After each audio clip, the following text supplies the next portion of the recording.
Mizmor LeDavid, Adonai roi lo echsar. Binotesha yarbitzeni al me menuchot yanachaleni.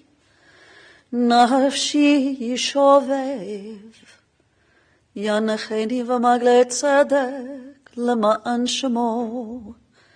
Gam ki cherech begitz amavet, lo hirara ki ata imadi. Shiftecha u'mishantecha hema yenachamoni.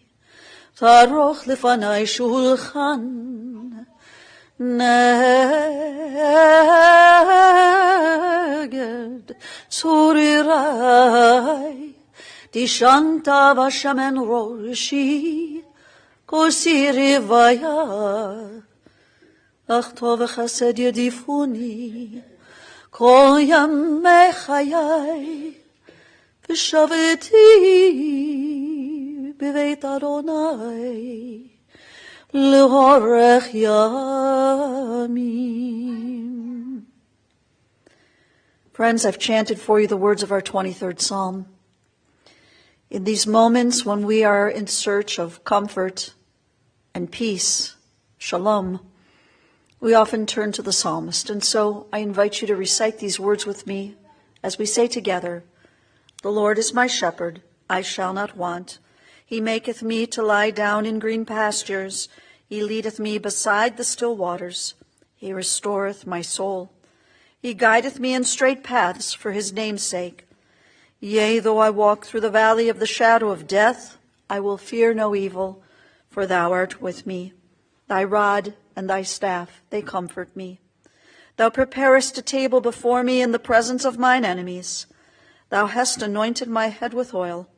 My cup runneth over. Surely goodness and mercy shall follow me all the days of my life, and I shall dwell in the house of the Lord forever." In the rising of the sun and in its going down, we will remember her. In the blowing of the wind and in the chill of winter, we will remember her. In the opening buds and in the rebirth of spring, we will remember her.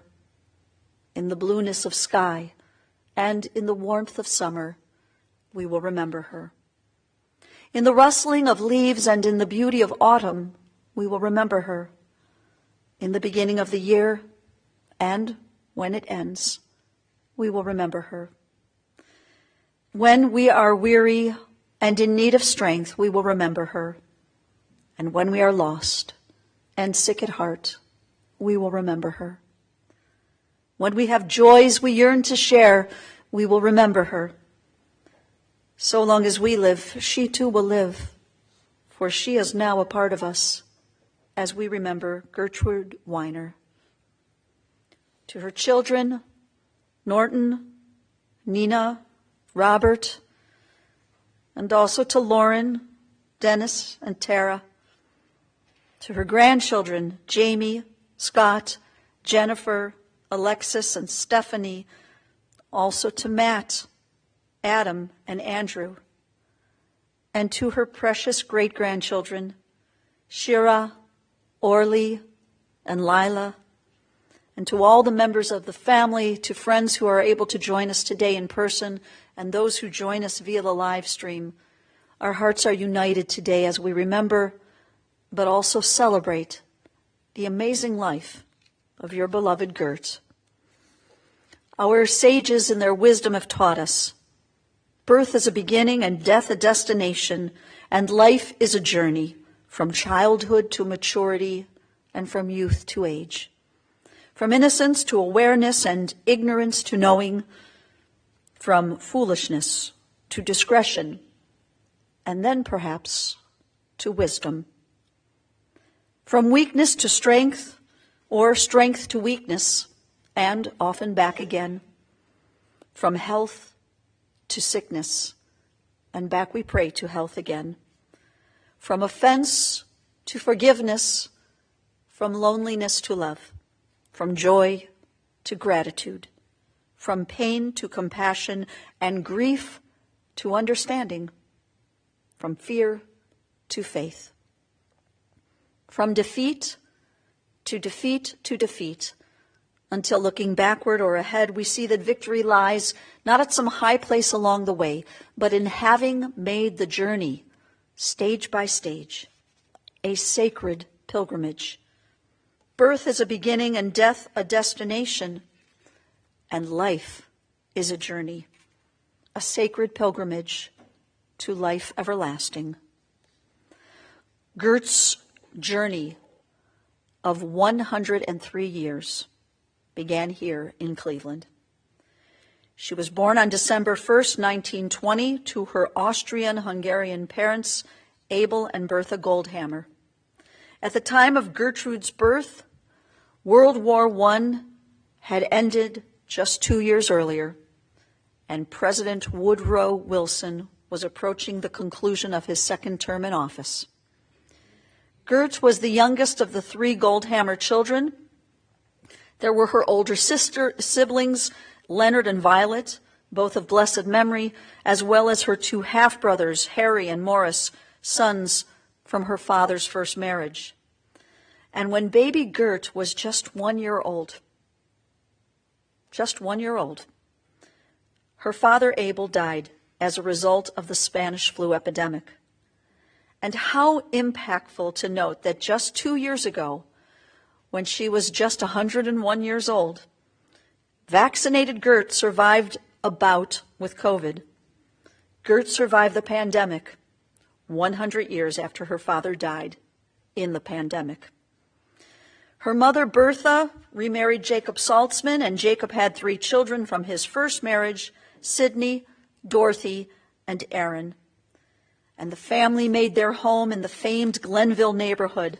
This was a close-knit family, but these were difficult times. The Depression years. The family was poor, but the family friendships and their family loyalty was rich. Gert enjoyed warm and wonderful friendships with her brother and sister, Leonard and Violet, and she was also quite close with her stepbrother, Aaron, and his wife, Barbara. And I must mention today, July 15th would have been her sister Violet's 108th birthday, as Vi just passed from this earth 10 months ago at the age of 107. Gert enjoyed her years attending Glenville High School, where she was an honor student. Gert, bright and friendly, also loved her girlfriends, who called themselves the Glenville Girls. And she remained close with her Glenville girlfriends for nearly 75 years.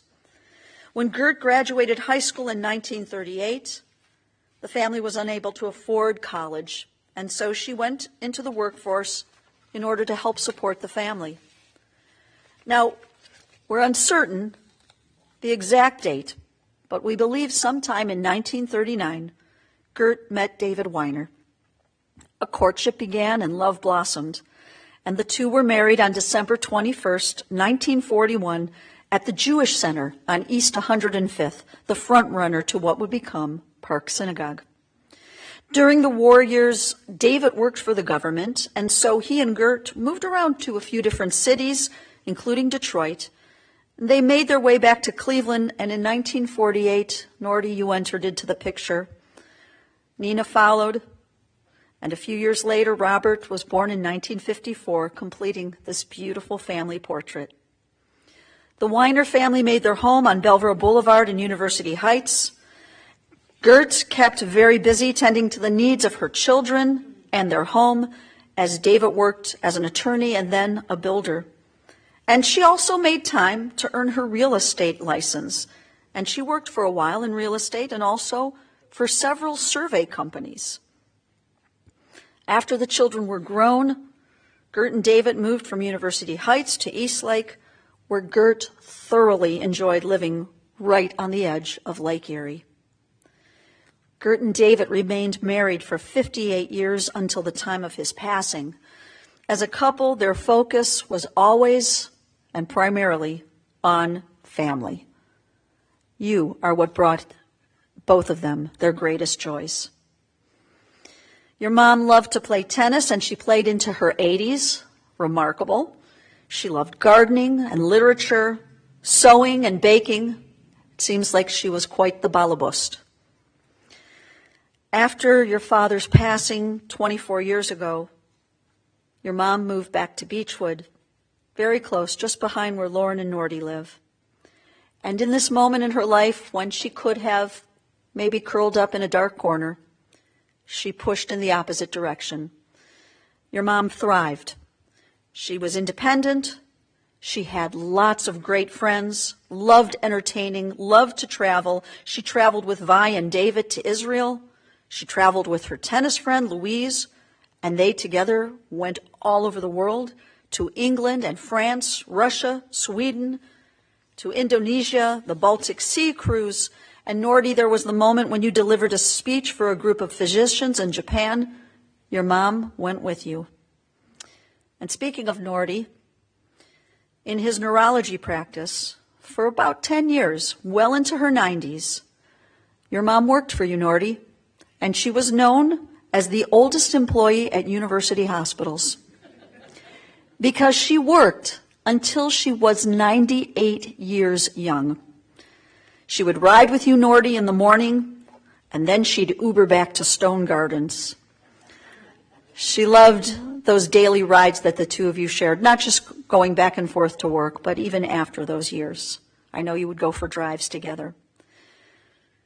And speaking of her more recent years, I know that her sons, her daughter, the whole family feels a great need to thank the hospice team at the Maltz Hospice Center, and especially a great deal of love and thanks to Gert's loving and devoted caregiver, Allison Howard. This woman who was described to me as resilient, gregarious, a people person, someone who was funny, who had a great sense of humor, someone who was also frugal, yet generous of spirit. A woman who was a life learner her entire life. A woman who was devoted to the traditions of our people. And in her later years, a woman who observed Shabbat every week, attending Shabbat morning services at Park Synagogue. As I said earlier, her greatest joy, family.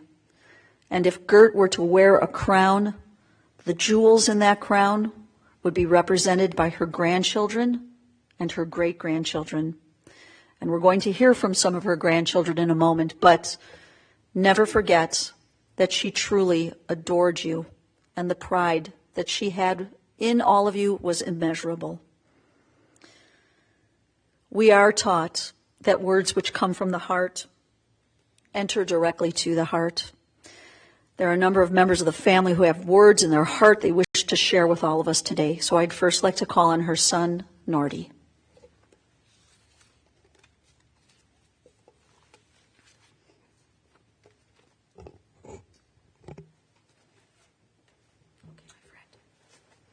Thank you, Canner. How do you capsulize or summarize 103 years in a 5-minute eulogy? Pretty difficult. Canner mentioned a few stories that I'd like to expand on. Before I was married to Lauren, my mom and I traveled to Asia. I had to give a paper in Kyoto, Japan, and Gert accompanied me, so we were able to travel all over Southeast Asia. It was a blast. We did everything. We tried to visit relatives in Taipei, but we couldn't get in. Ellie, you could tell us more about that later. And then we came back to Cleveland, but certainly an indelible memory. My mom and I had a special bond. It was kind of unique. I want to say it just happened, but maybe it was more than that. We just felt a closeness and we clicked, and we always enjoyed each other's company.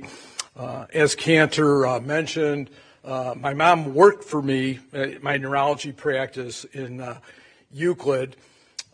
One day the CEO of University Hospitals, I think it was Tom Zenti at the time, was visiting some of the suburban offices, came to our office. he was walking down the hall of my office, and he looks into a room and he sees this elderly woman working at the computer. And he shakes his head, goes to my office manager, and he says, I think one of your patients may have wandered into one of the wrong rooms. And my office manager says, no, that's Dr. Weiner's mom.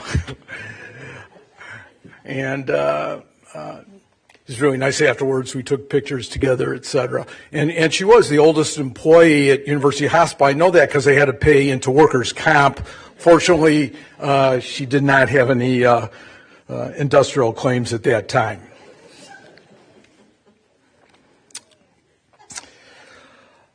After my dad passed away in 2000, my mom was living in Eastlake, and we forced her to move, very independent woman, we forced her to move to Beechwood on South Woodland.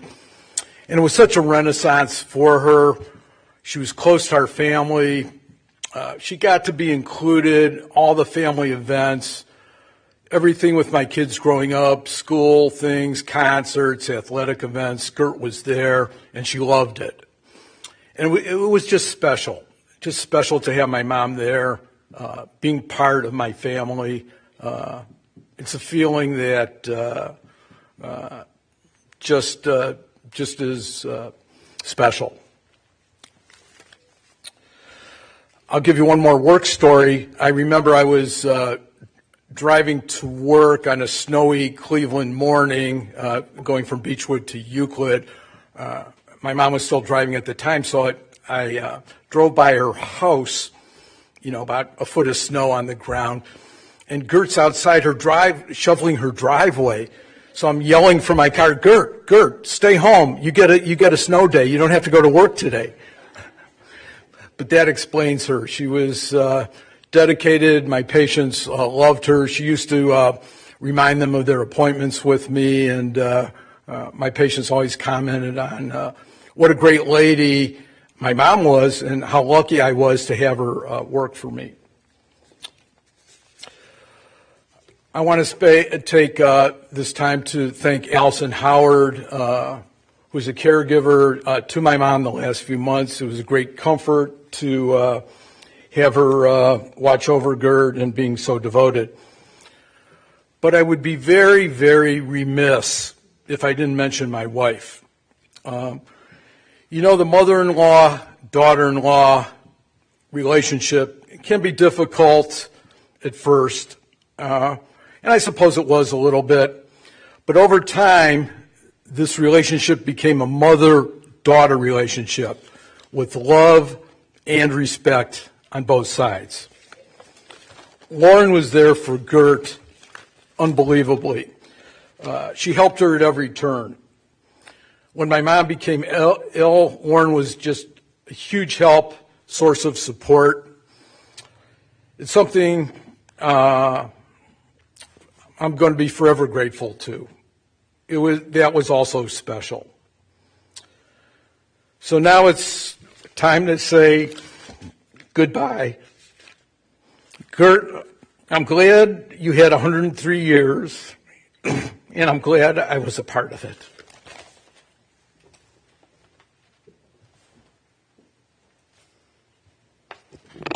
Thank you, Nordy. We're going to hear from some of her grandchildren. And before I call on the first two, I want you to know I had an opportunity to speak with Jamie and Scott. And I know there's many names for a grandmother. Grandma, Bubby, Safta, Nana, other made-up names based on the oldest grandchild and what they came up with. So I said, what did you call your grandmother? And they said, Gert. We called her Gert. So to speak now of their grandmother, to speak of their special Gert, I would first like to call on Jamie and Scott.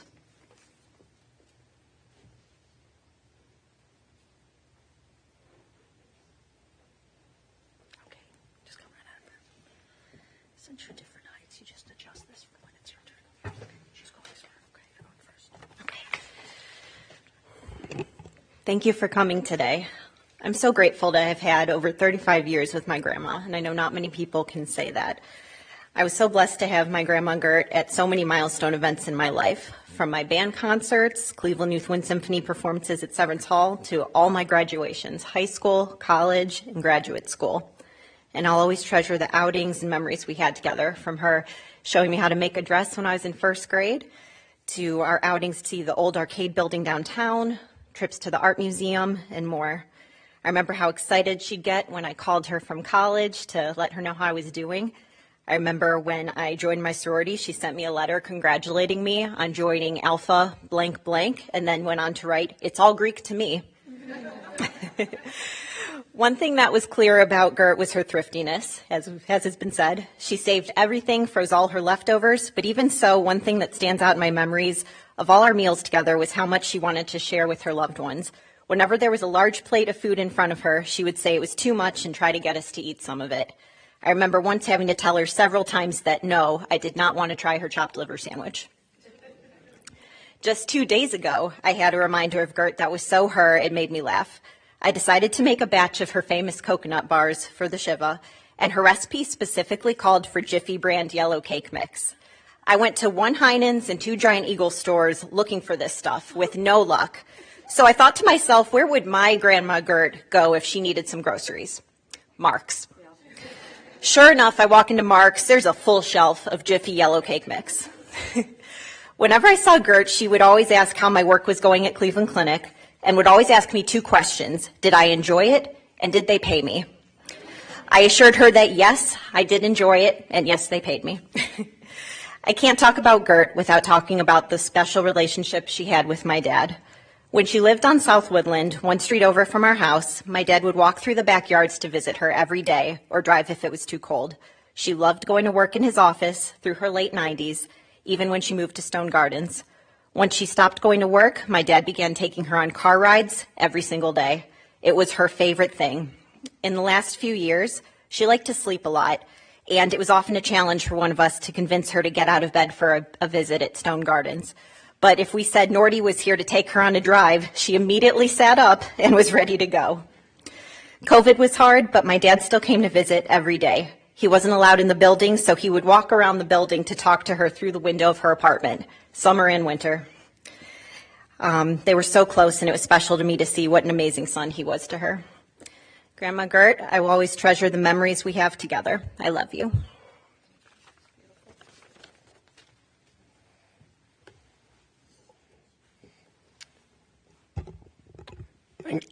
Thanks everyone for coming. Gert, I think just with living all the years with Gert, I could see her saying, "Why is everyone sad? This isn't something to be happy."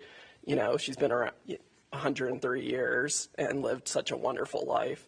And what was real special to me was that after 8 years old, she was the only grandparent I had left. The other ones passed away. So I was very thankful that she was able to be a part of a lot of my sporting events, all my graduations. She even made it to my college graduation, and she was 95. So a big theme with Gert, as we call her Gert, we don't call her Grant, we call her Gert, is that family was everything to her. She would say, "Oh, this is going on," or "This is going on," but it doesn't matter. Family is everything. And I think, the actions spoke louder than words. Her coming to, excuse me. She would come to all of Jamie and I's events. She would go travel to see our cousins in Colorado. She was just, anything family for her was a priority. And I think she's helped instill that in us. And as everything going on and seeing how the world is, when you look back and just see your family, you realize that's all that's important.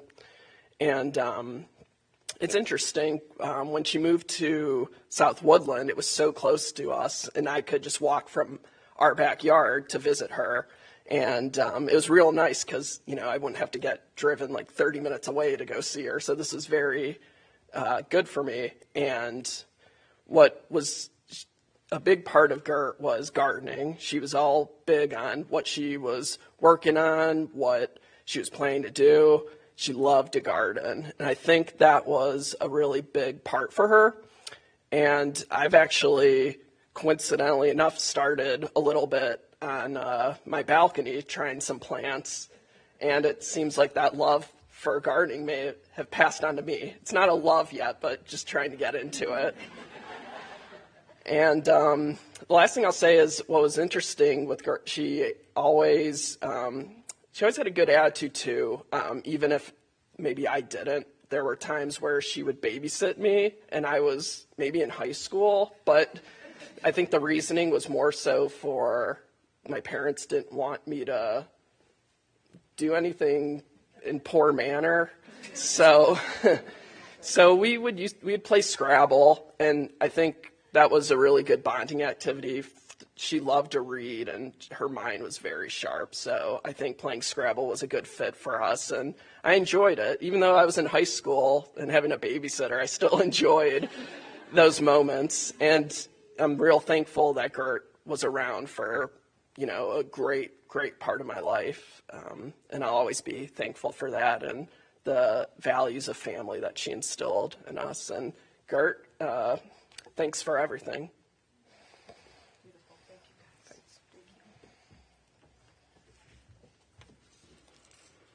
Thank you, Jamie and Scott. I'd also like to call on two more of her grandchildren, her granddaughters Lexi and Jen.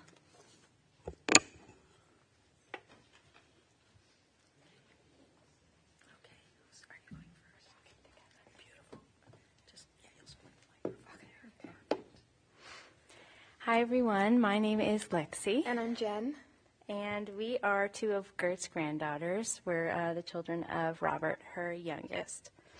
We grew up in Philadelphia and moved to Colorado, and that really connected us to the Goldhammer roots in Denver, Leadville, and Cripple Creek.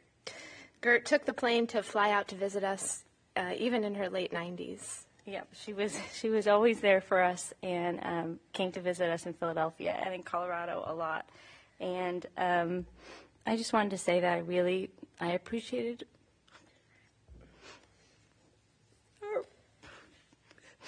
our relationship.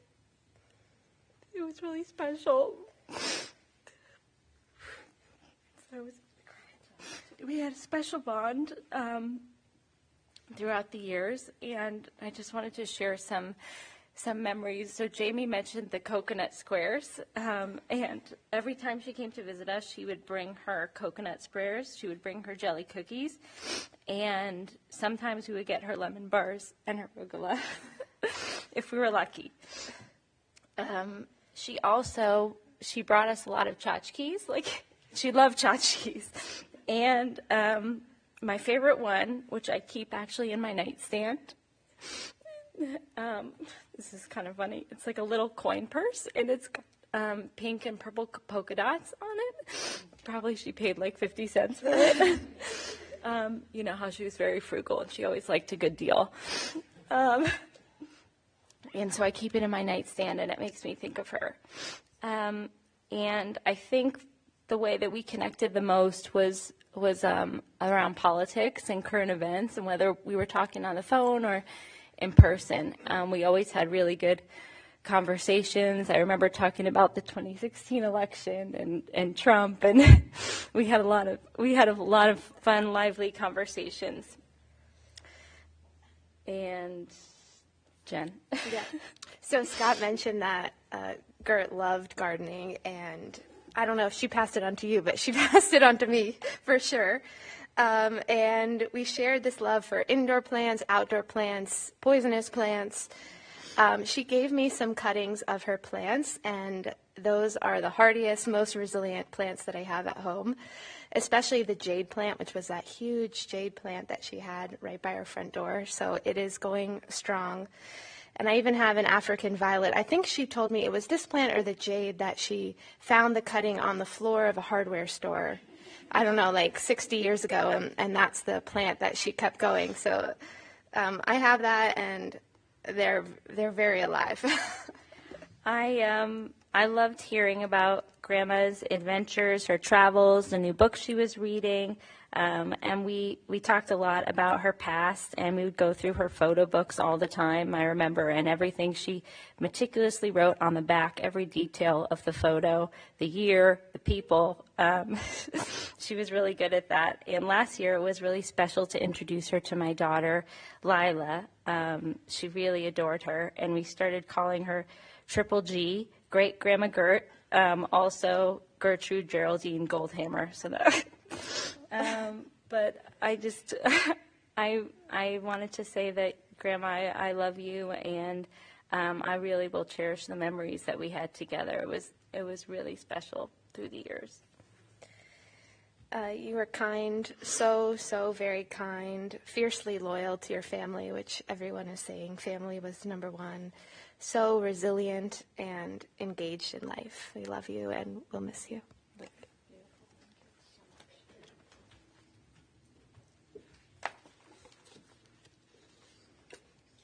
Thank you, Lexi and Jen. And finally, I'd like to call on her son, Robert.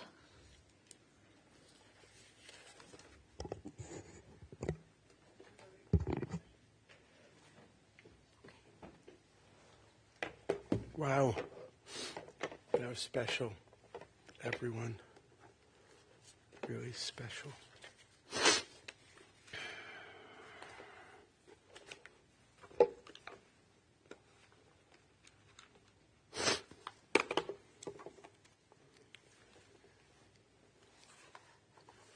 You know, I thought of today in perhaps a traditional way. It's my way of entering in.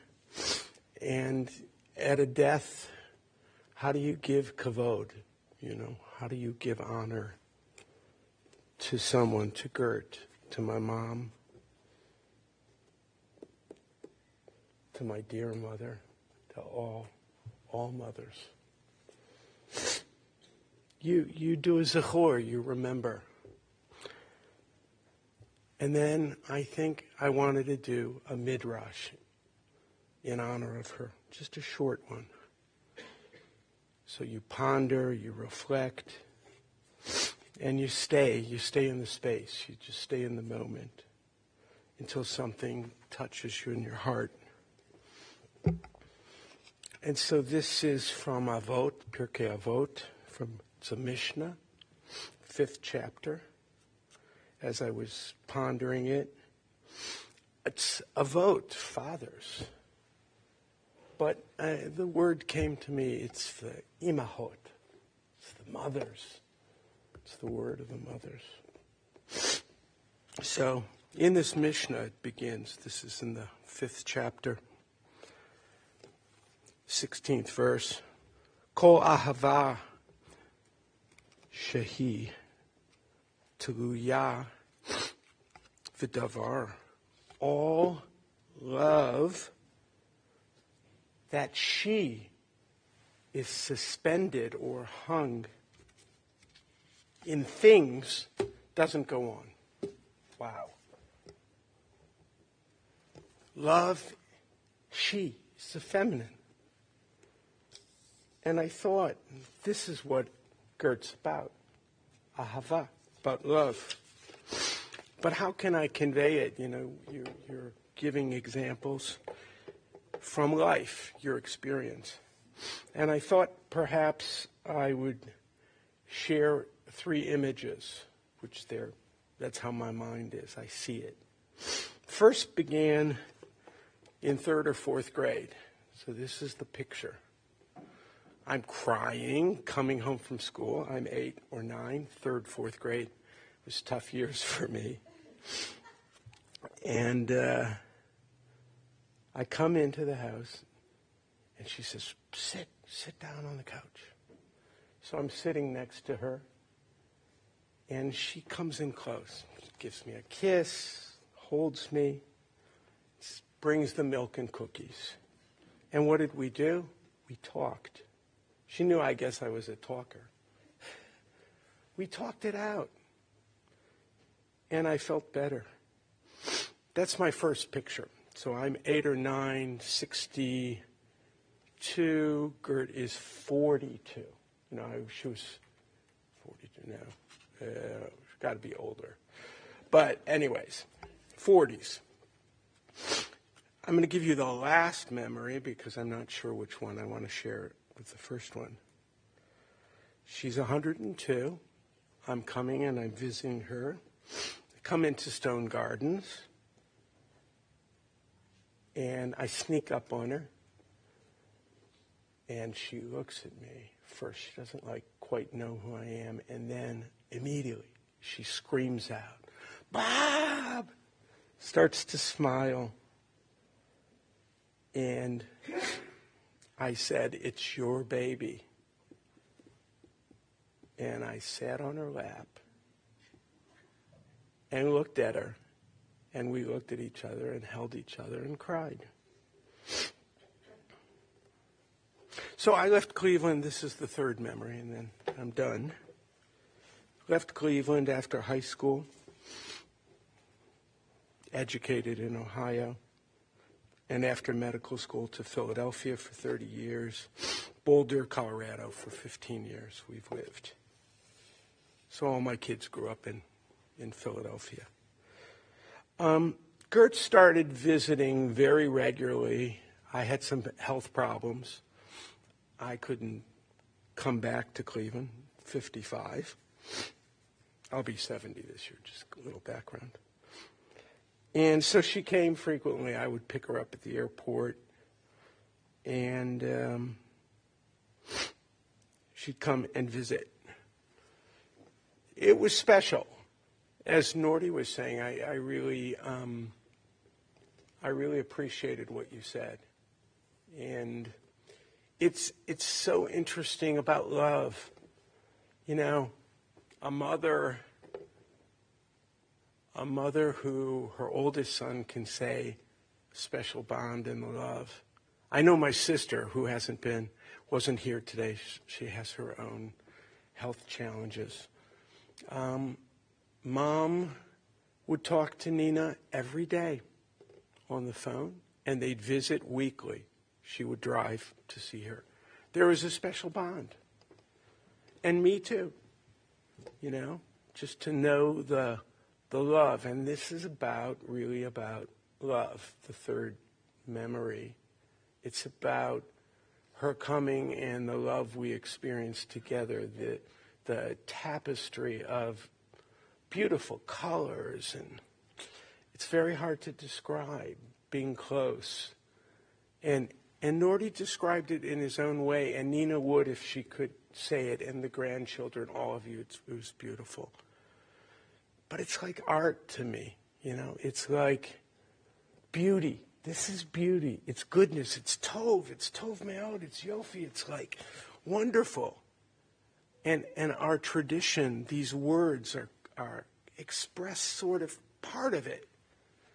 But nothing can express like the memory of this intimacy that all her children had. And I was getting it as Nordy was talking a little more. It's good to hear it out loud because you get the feel, I got the feel of the closeness, the bond that somebody said to me in Colorado about death and death of your mom. And I said, but she's not, I know she's dead, but she's not. Inside me, she's not. She's alive in a way, in Zachor, in memory, in me. All those images that I have cascading are across time. And they're not separated. To me, it's at once. I'm a little kid with her. I'm her baby forever. And I get it. I feel it, and I see it. And that's beautiful. So, Gert, I love you so much. I'm sorry. And the sadness is strong. You are special to your sons and your daughter and your grandchildren. And you'll be forever in our heart. I love you, and we love you.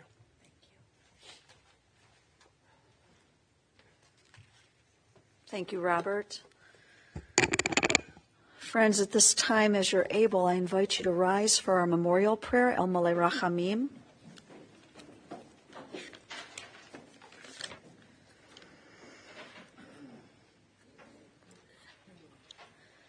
אל מלא רחמים שוכן במרומים, המסה מנוחה נכונה תחת כנפי השכינה, במעלות קדושים וטהורים, כזוכר הרקיע מזהירים. את נשמת יקירנו גרטרוד, בתיה ואברהם אבא, שהלכה לעולמה בגן עדן טרם מנוחתה. אנא ברחמים אסתירך בסתר כנפיך לעולמים, ותתרור בתרור החיים את נשמתה. אדוני הוא נחלתה, ותנוח בשלום על משכבה, ונאמר Amen. O merciful God, who dwells on high, who is full of compassion, grant perfect rest beneath the shelter of your divine presence among the holy and pure, who shine as the brightness of the firmament. To our dear departed Gertrude Weiner, who rests now in her eternal home, may her soul be bound up in the bonds of eternal life, and grant that her memory inspire all of us to noble and consecrated living. And to this we say, Amen. Please be seated. I share these words with you at this time, words of memory from the poet Chana Senish. There are stars up above, so far away we only see their light. Long, long after the star itself is gone. And so it is with people that we loved. Their memories keep shining ever brightly, though their time with us is done. But the stars that light up the darkest night, these are the lights that guide us. Yesh kochavim sheoram magia arza, rak ha'asher hem atzmam avdu v'enam. Yesh anashim sheziv zichram meir, כאשר הם עצמם אינם עוד בתוכנו. אורות אלה המבהיקים בחשכת הליל, הם שמרים לאדם את הדרך. As we live our days, these are the ways we remember.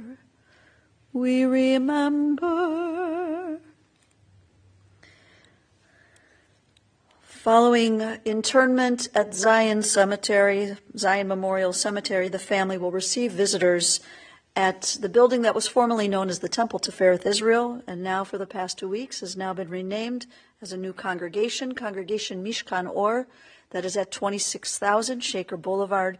They will be receiving visitors immediately following interment until 6 p.m. this evening.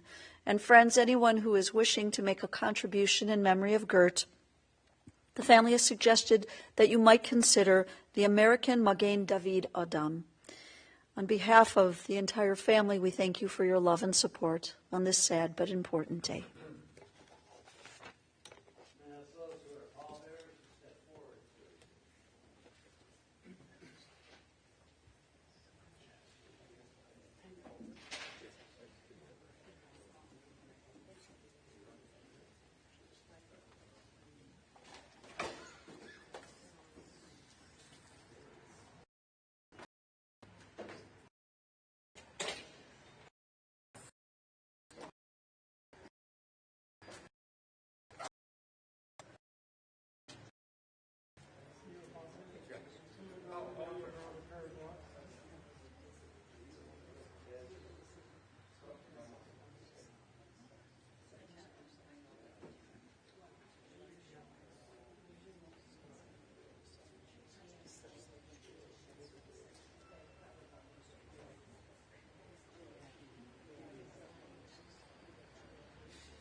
The interment will be at Zion. We ask that those that are going.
Remember when we get to see that page? I was on that phone with your son for like a half hour, and